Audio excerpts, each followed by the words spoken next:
भगवान शिव जो स्वयं में महाकाल है, जिनका काल भी कुछ बिगाड़ नहीं सकता, जिनके दर्शन मात्र से मोक्ष प्राप्ति होती है। महाशिवरात्रि के खास पर्व पर आज हम आपको बताएंगे भगवान शिव के 12 ज्योतिर्लिंग के बारे में, जिनके दर्शन करने मात्र से आपकी मनोकामना पूर्ण हो सकती है। तो ये वीडियो पूरी जरूर देखें।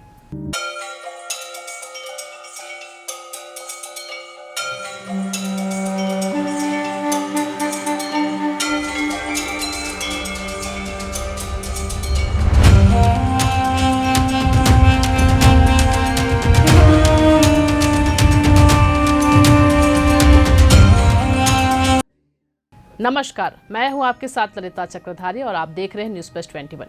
भगवान शिव की 12 ज्योतिर्लिंग, जो कि भारत में अलग अलग जगहों पर उनके 12 ज्योतिर्लिंग स्थापित है, जिनके दर्शन से लोगों की मनोकामना पूरी होती है, दुख दूर होते हैं, धन संपदा, वैभव, प्रसिद्धि की प्राप्ति होती है। पौराणिक मान्यताओं के अनुसार जो व्यक्ति प्रतिदिन इन 12 ज्योतिर्लिंगों के नाम जपता है, वह सभी कष्टों से मुक्त हो जाता है, उसके सारे पाप नष्ट हो जाते हैं। मनोकामना की पूर्ति के लिए इन ज्योतिर्लिंगों के नाम का जप किया जाता है। सबसे पहले हम बात करेंगे सोमनाथ ज्योतिर्लिंग। गुजरात सोमनाथ ज्योतिर्लिंग, जो कि गुजरात के अरब सागर के तट पर स्थापित है। शिव पुराण के अनुसार चंद्रमा को प्रजापति दक्ष द्वारा श्राप मिलने से वे क्षय रोग प्रेरित हो गए थे। ऐसे में इनसे बचने के लिए चंद्रमा ने भगवान शिव की पूजा व तप किया था। शिव जी ने उनसे खुश होकर उन्हें अपने सिर पर धारण करके रोग से मुक्ति दिलाई थी। फिर चंद्रमा ने उसी जगह पर सोमनाथ ज्योतिर्लिंग स्थापित किया था। मल्लिकार्जुन ज्योतिर्लिंग। मल्लिकार्जुन ज्योतिर्लिंग शिव के 12 ज्योतिर्लिंगों में से एक है। यह आंध्र प्रदेश में कृष्ण नदी के तट पर स्थापित श्रीशैल पर्वत पर बना हुआ है। इसे दक्षिण का कैलाश भी कहा जाता है। मान्यता है कि शिव जी के इस ज्योतिर्लिंग के सिर्फ दर्शन से सभी कष्टों से छुटकारा मिल सकता है। महाकालेश्वर ज्योतिर्लिंग, जो कि मध्य प्रदेश में है। मध्य प्रदेश के उज्जैन में स्थापित महाकालेश्वर ज्योतिर्लिंग शिव जी का एकमात्र दक्षिण मुखी ज्योतिर्लिंग है। इस मंदिर की महिमा का वर्णन पुराणों, महाभारत और कई महाकवियों की रचनाओं में मिलता है। यहाँ की भस्म आरती पूरे विश्व प्रसिद्ध होने से दूर दूर से लोग इसका आनंद लेने आते हैं। मान्यता है कि इस ज्योतिर्लिंग से जीवन की समस्याओं का अंत होकर मोक्ष की प्राप्ति होती है। ओमकारेश्वर ज्योतिर्लिंग। ओमकारेश्वर ज्योतिर्लिंग मध्य प्रदेश के इंदौर शहर में है। यह नर्मदा नदी के किनारे पर्वत पर बना हुआ है, एक तीर्थ स्थल है। कहा जाता है कि श्री ब्रह्मा जी के मुख से ओम शब्द का उच्चारण हुआ था, इसीलिए सभी धार्मिक वेदों के पाठ ओम शब्द से होता है। साथ ही इसका नाम ओमकारेश्वर ज्योतिर्लिंग पड़ा।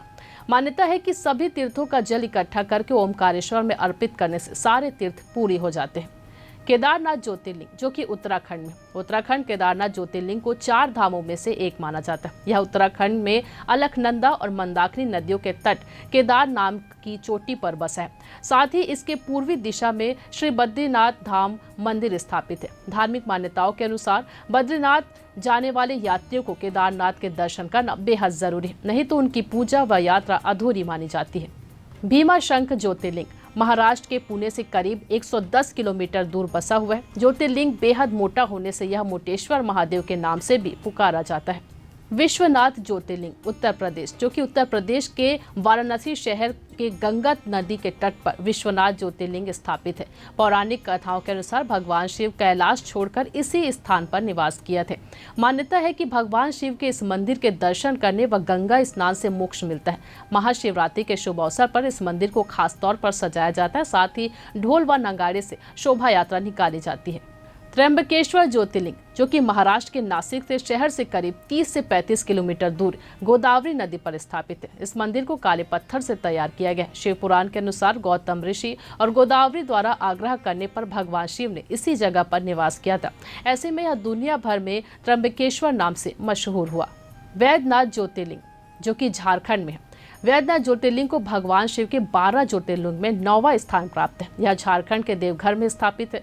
पौराणिक कथाओं के अनुसार लंकापति रावण ने अपने बल व तप से भगवान शिव को लंका ले जाने का प्रयास किया था। तब शिव जी ने शिवलिंग का रूप लेकर रावण को उसे पकड़ कर लंका ले जाने को कहा था और साथ ही यह शर्त रखी थी कि इस शिवलिंग को हाथ से छोड़ना। मगर रावण को देवघर के पास पहुंचकर लघु शंका लग गई। तब रावण ने एक ग्वाले को शिवलिंग पकड़ाकर चला गया, मगर उस ग्वाले से शिवलिंग का भार शहर न होने के कारण उसे जमीन पर रख दिया। तब शिव जी वैद्यनाथ ज्योतिर्लिंग के रूप में वहीं स्थापित हो गए।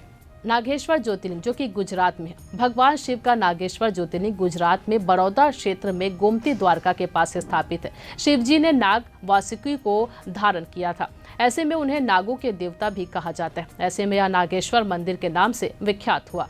रामेश्वरम ज्योतिर्लिंग भगवान शिव का 11वां ज्योतिर्लिंग तमिलनाडु के रामनाथपुरम जिले में स्थापित है। माना जाता है कि लंका पर चढ़ाई करने से पहले राम जी ने शिवलिंग स्थापित करके भगवान शिव की पूजा की थी। ऐसे में यह रामेश्वरम ज्योतिर्लिंग के नाम से स्थापित हुआ।